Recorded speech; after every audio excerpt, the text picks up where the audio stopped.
اس کائنات کی ابتدا سے لے کر آدم علیہ السلام کی تخلیق سے لے کر قیامت کے برپا ہونے تک دجال سے برا شخص کوئی پیدا ہی نہیں ہوا۔ یہ سب سے بدترین شخص ہوگا جو روئے زمین کے اوپر پیدا ہونے والا ہے، اور وہ خوش نصیب لوگ ہوں گے جو دجال کو قتل کریں گے۔ اور پھر اس کا وقت بتایا گیا، اس کی شکل بتائی گئی، اس کا قد بتایا گیا، اس کی صورت بتائی گئی کہ مومن دھوکہ نہ کھائیں۔ حضور نے دجال کا نقشہ بیان کیا، ایک ایک چیز بیان کی دجال کی، چونکہ یہ سب سے بڑا فتنہ ہے اس کائنات کا۔ اس امت کا سب سے بڑا فتنہ تو یہ ہے جب سے آدم علیہ السلام تخلیق کیے گئے ہیں اس وقت سے لے کر کے آخری انسان تک سب سے بدترین، سب سے غلیظ، سب سے گندا، سب سے مکروہ اور سب سے برا وجود دجال کا ہے۔ اس لیے دجال کے فتنے سے ہر پیغمبر نے اللہ کی پناہ طلب کی ہے کہ اللہ مجھے اس کے فتنے سے بچانا۔ اللہ اکبر، کیونکہ بڑے بڑے لوگ اس کا شکار ہو جائیں گے۔ حضرت اسماء بنت یزید کہتی ہیں میں حضور کے گھر میں حاضر تھی اور ازواج مطہرات اور دیگر اہل خانہ بھی تھے کہ دجال کا تذکرہ چھڑا، تو اللہ کے محبوب نے ارشاد فرمایا جب دجال آئے گا تو اس کے آنے سے قبل جو 3 سال ہوں گے ان کی حضور نے ہیئت بیان فرمائی کہ آسمان تیسرا حصہ پانی کا روک لے گا، یعنی جتنی بارشیں برستی ہیں 2 حصے برسیں گی، 1 حصہ نہیں برسے گا، کم ہوگی بارش اس سال، اور زمین کی فصل بھی جتنی اگتی ہے اس کا تیسرا حصہ نہیں اگے گی، 2 حصے اگے گی۔ پھر اس کے بعد دوسرا سال آئے گا تو 2 حصے آسمان پانی روک لے گا اور زمین 2 حصے فصل روک لے گی۔ پھر تیسرا سال آئے گا تو 1 قطرہ بھی نہیں برسے گا اور زمین سے 1 دانہ بھی نہیں اگے گا، حتیٰ کہ کھروں والے جانور اور چرنے والے جانور اور کوہانوں والے جانور سارے کے سارے مر جائیں گے، یعنی اونٹ، بکریاں، گھوڑے سارے مر جائیں گے بھوک کی وجہ سے، قحط سالی کی وجہ سے۔ جب یہ 3 سال گزریں گے تو پھر دجال آئے گا، اور دجال ایک دیہاتی کو ملے گا اور کہے گا کہ اگر تو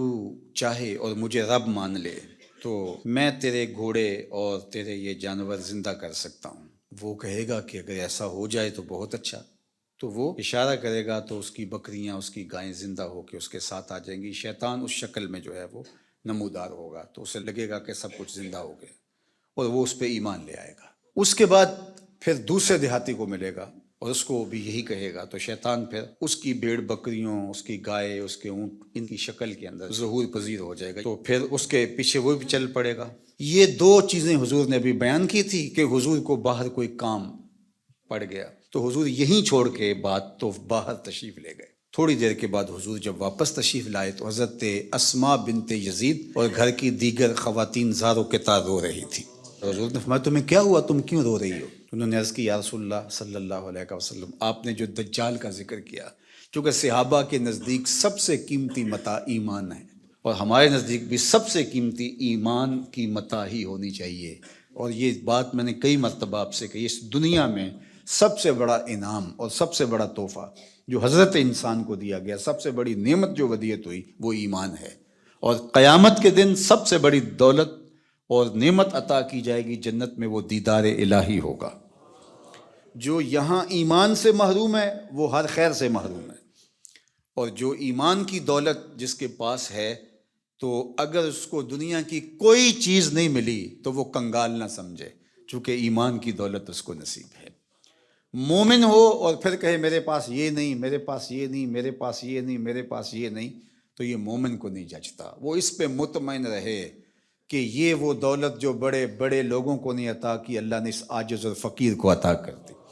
تو صحابہ تو شکریہ ادا کرتے تھے، اور جب سنا کہ ایسے ایمان سستے سودے میں گائے اور بکریوں کی عوض چلا جائے گا